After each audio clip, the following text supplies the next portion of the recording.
Assalamualaikum warahmatullahi wabarakatuh.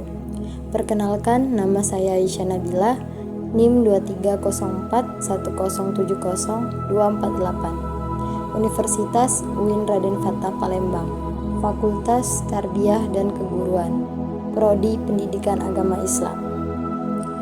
Baiklah, kali ini saya akan membahas mengenai pendapat saya tentang bagaimana kaum milenial yang cenderung menggunakan bahasa asing.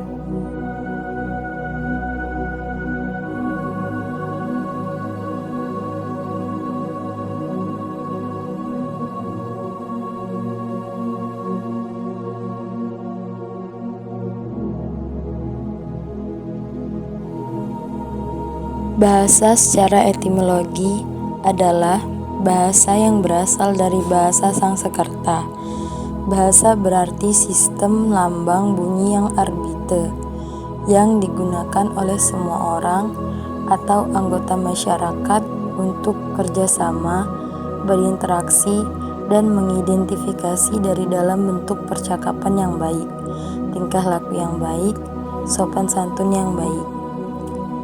Menurut pendapat para ahli, Sudaryono, bahasa adalah sarana komunikasi yang efektif, walaupun tidak sempurna sehingga ketidaksempurnaan bahasa sebagai sarana komunikasi menjadi salah satu sumber terjadinya kesalahpahaman.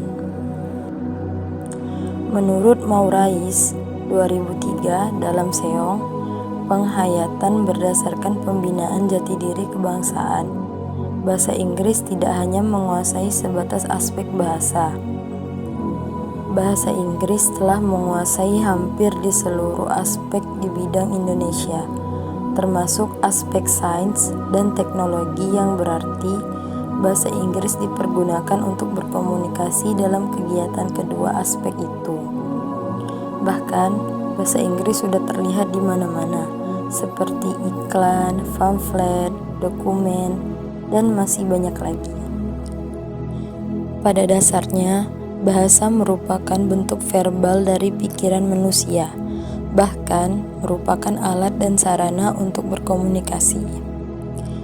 Selanjutnya, saya akan menjelaskan tentang bahasa asing. Bahasa asing merupakan sebuah bahasa yang berasal dari negara atau bangsa lain.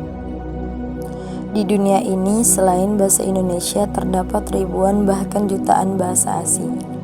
Salah satunya adalah bahasa Inggris yang menjadi bahasa internasional saat ini.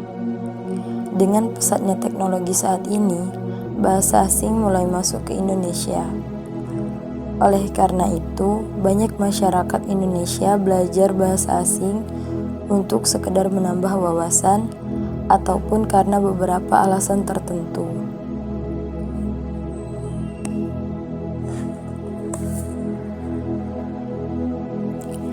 Bahasa asing yang menjadi bahasa yang sudah dianggap biasa di negara Indonesia, salah satunya adalah bahasa Inggris. Bahasa asing merupakan bahasa yang berasal dari bangsa atau negara lain.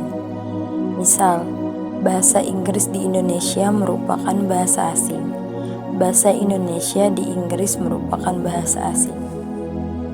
Kesimpulannya, dengan adanya globalisasi, bahasa Indonesia terancam karena bahasa asing mulai masuk ke Indonesia. Dengan demikian, ada faktor negara dan positif adanya globalisasi terhadap bahasa Indonesia.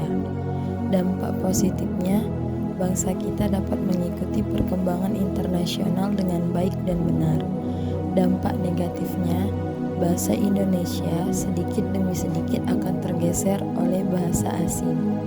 Oleh karena itu, kita harus memiliki rasa nasionalisme yang tinggi dengan cara menggunakan bahasa Indonesia dengan baik dan benar.